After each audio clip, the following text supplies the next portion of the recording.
So hello everyone, my name is Shashidhar Pandey and you are watching Bazaar Wala. तो चलिए देखते हैं कुछ ऐसे स्टॉक जिनको आप स्विंग ट्रेडिंग के लिए कंसिडर कर सकते हैं। तो उससे पहले हम लोग एक चीज़ देख लेते हैं जो मैं कंसिडर करता हूँ कभी भी स्विंग ट्रेड लेने से पहले, कि निफ्टी अगर किसी कंसोलिडेशन फेज़ में है, जैसे यहाँ पर देखिए निफ्टी एक कंसोलिडेशन फेज़ में था और उसके बाद में इसका हुआ ब्रेकआउट।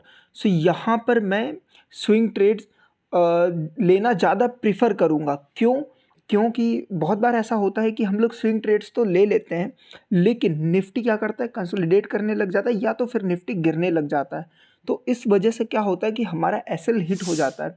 सो इसको अवॉइड करने के लिए हम लोग इस जगह पर अपॉर्चुनिटी फाइंड कर सकते हैं। जैसे यहाँ पर ये देखिए, ये कंसोलिडेशन फेज था या फिर आप इसे फ्लैग एंड पोल पैटर्न बोल सकते हैं। और जब इसका ब्रेकआउट हो तो तब हम लोग स्विंग ट्रेड में एंट्री बनाएंगे तो इसकी चलने की प्रोबेबिलिटी बहुत ज़्यादा होगी, जैसे यहाँ पर और मल्टीपल एग्जांपल आप देख सकते हो स्क्रीन पे। सो अगर हम लोग अभी देखें तो देखिए यहाँ पर निफ्टी अभी एक बहुत छोटे कंसोलिडेशन फेज से बाहर आया है। सो ये कंसोलिडेशन फेज इतना बड़ा नहीं है कि यहाँ पर हम बहुत बड़ा मूव एक्सपेक्ट कर सकें। जैसे यहाँ पर ये देखिए, ये अच्छा खासा कंसोलिडेशन फेज था, लगभग 4-5 वीक का आराम से होगा ये। सो उसके बाद में जब इसका ब्रेकआउट हुआ, सो हम लोग यहाँ पर मूवमेंट भी काफ़ी अच्छी एक्सपेक्ट कर सकते थे। सो अभी ये जो कंसोलिडेशन फेज़ है ये बहुत छोटा है, तो इसके बेसिस पर हम लोग जज नहीं कर सकते कि यहाँ पर कितना बड़ा मूव आ सकता है। सो हम लोग क्या करेंगे, हम लोग अपनी पोजीशन साइजिंग कम करके चलेंगे ताकि अगर हमें लॉस भी हो तो थोड़ा कम हो। सो पहला स्टॉक है जुबिलेंट फूड वर्क्स। सो जुबिलेंट फूड वर्क्स में क्या हो रहा है, देखिए यहाँ पर ये एक चैनल पैटर्न है। इस चैनल पैटर्न पर आप तो बोलेंगे कि बहुत ही ज़्यादा सिंपल है। देखिए सिंपल चीज़ें ही काम करती हैं। मैं आपको सिखा देता हूँ कि कैसे मैंने इसे ड्रॉ किया। देखो, आपको कोई भी 3 पॉइंट पकड़ना है, 1 2 3। देखो यहाँ पर समझो यहाँ तक कोई भी चार्ट नहीं बना हुआ है। सो ये 3 पॉइंट को हमने जब मिलाया और इसको जब आगे एक्सटेंड किया, ठीक। सो यहाँ पर जब ये स्टॉक 4 टाइम आ रहा था, 4 टाइम, ये देखिए यहाँ पर एक डब्ल्यू पैटर्न बना। जब भी इस डब्ल्यू पैटर्न का ब्रेकआउट हुआ हम लोग यहाँ पर एक ट्रेड ले सकते थे आराम से, 10% का टारगेट है। फिर अगेन हम लोग इस ट्रेंड लाइन को बढ़ाते हैं आगे। यहाँ पर फिर से इसने इस ट्रेंड लाइन का सपोर्ट लिया और इसके ब्रेकआउट पर हम लोग यहाँ पर ये देखिए इसके ब्रेकआउट पर बाय करते हैं आराम से, 15% का टारगेट था। सो अब ये जो शेयर है ये 5th टाइम इस ट्रेंड लाइन के पास आ रहा है।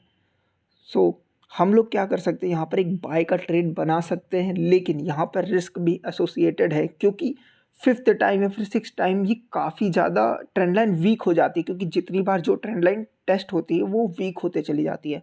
सो इस बात को कंसिडर करके हम लोग यहाँ पर एक बाय का ट्रेड बना सकते हैं। क्यों बना सकते हैं? क्योंकि यहाँ पर हमें रिस्क बहुत कम मिल रहा है। देखिए सिर्फ 3% का रिस्क है।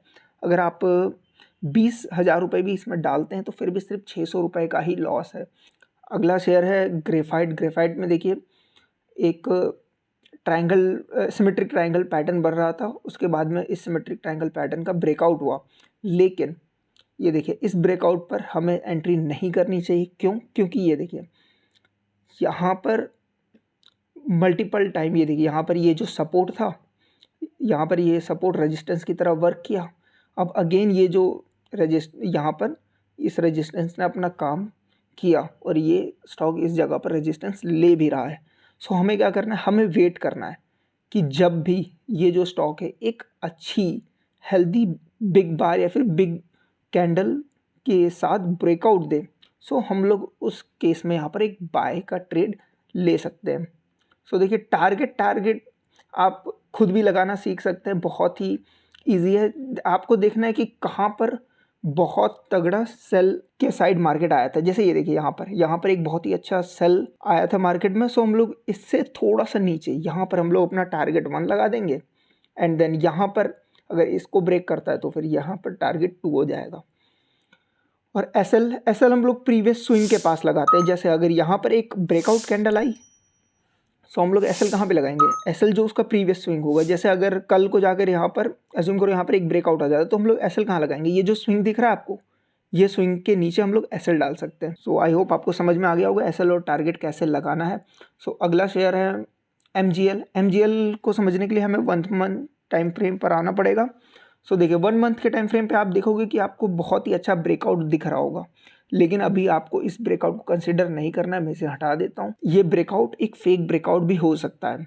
देखिए कैसे, यहाँ पर आप इस कैंडल को देखिए जून 2021 में ये कैंडल जब इस जगह पर होगा ना, ये एक बहुत अच्छी ग्रीन कैंडल दिख रही होगी और इस ग्रीन कैंडल को देखकर बहुत सारे लोगों ने यहाँ पर बाय की एंट्री बनाई होगी और उसके बाद में उनका सबका एसएल देखिए हिट हो गया होगा। सो हमें क्या करना है, हमें अभी वेट करना है किस चीज़ का, कि ये जो कैंडल है ये मंथली कैंडल क्लोज होने का वेट करना है, कि हमें इस मंथ के एंड तक 30 जनवरी तक वेट करना है कि ये एक अगर बिग ग्रीन कैंडल बनती है, ये कैंडल और बड़ी बनकर यहाँ पर अच्छे से क्लियर ब्रेकआउट दिखता है। सो हम लोग यहाँ पर बाय का ट्रेड बनाएंगे। जैसे समझिए यहाँ पर अगर ये कैंडल यहाँ तक क्लोज होती है, सो हम लोग यहाँ पर बाय का ट्रेड बनाएंगे। एसएल हमारा इस कैंडल का लो होगा और टारगेट हम यहाँ पर 1:3 तक भी अज्यूम कर सकते हैं। जैसे हमारा टारगेट अगर 10% है तो हम लोग 30% जितना टारगेट यहाँ पर ले सकते हैं, मतलब 1600 तक आराम से यहाँ पर हम लोग टारगेट कंसिडर कर सकते हैं। अगला शेयर है DCW को समझने के लिए हमें 1 वीक टाइम फ्रेम पर आना पड़ेगा। ये देखिए DCW में भी सेम पैटर्न बनता हुआ दिख रहा होगा आप लोगों को, लेकिन यहाँ पर एक अच्छी बात है, क्या है कि ये जो स्टॉक है ये हायर हाई बना रहा है। ये देखिए हाई, फिर ये अगेन अगला हाई बनाया, यहाँ पर अगेन अगला हाई, ये अगला हाई। सो मतलब यहाँ पर हायर हाई का फॉर्मेशन हो रहा है, जिसके वजह से हम लोग समझ सकते हैं कि यहाँ पर सेलर्स ट्रैप हो रहे हैं या फिर सेलर्स सेल करने में कम इंटरेस्टेड है और बायर्स बाय करने में ज़्यादा इंटरेस्टेड है। सो यहाँ पर एक बाय का बहुत ही अच्छा ट्रेड बन सकता है अगर यहाँ पर एक हमें वही सिंपल बिग ग्रीन कैंडल हमें मिल जाए। सो हम लोग यहाँ पर एक बाय का ट्रेड बना देंगे। एसएल और टारगेट, एसएल हम लोग यहाँ पर अगर प्रीवियस स्विंग पकड़े तो एसएल बहुत ज़्यादा ही बड़ा हो जाएगा। देखिए 30% जितना एसएल तो देखो नहीं लगा सकते हैं। सो हम लोग क्या करेंगे कि जो भी बिग ग्रीन कैंडल बनेगी उसका लो हम लोग एसएल लगा देंगे, मतलब 10% से ज़्यादा एसएल नहीं लगाएंगे हम लोग। और टारगेट हम लोग यहाँ पर 1:2 या फिर 1:2.5 तक आराम से एक्सपेक्ट कर सकते हैं।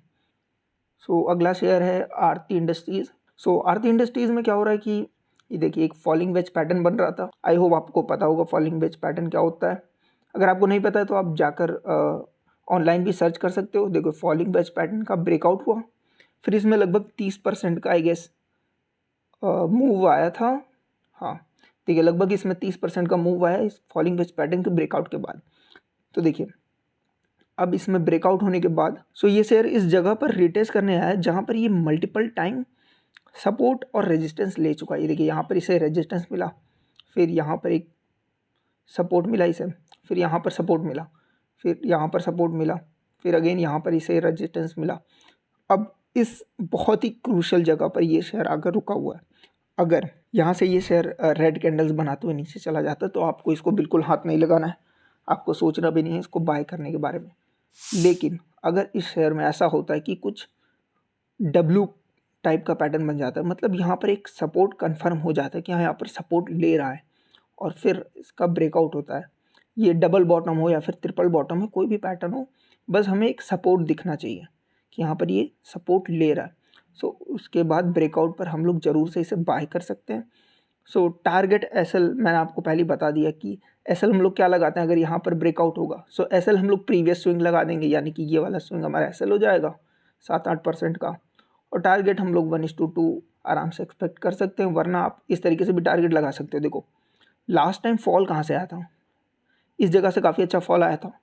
सो फर्स्ट टारगेट ये, फिर यहाँ से बहुत अच्छा फॉल आया था, सेकंड टारगेट ये, फिर थर्ड टारगेट ये, फोर्थ टारगेट ये। सो जो एनालिस्ट होते हैं वो लोग इसी तरीके से टारगेट लगाते हैं। इसके पीछे का लॉजिक बेसिकली यही होता है कि जिस जगह से बहुत अच्छा फॉल आया था वहाँ से दोबारा बहुत अच्छा फॉल आने की प्रोबेबिलिटी होती है। सो हम लोग उससे थोड़ा सा पहले ही हम लोग अपना प्रॉफिट बुक कर लें, ये इसके पीछे का लॉजिक होता है। सो आई होप ये वीडियो आपको पसंद आया होगा। अगर पसंद आया तो प्लीज़ इस वीडियो को लाइक कीजिए, हमारे चैनल को सब्सक्राइब कीजिए। आगे आने वाले टाइम पे मैं बहुत ही अच्छे कंटेंट लाने का ट्राई करूँगा। Thank you.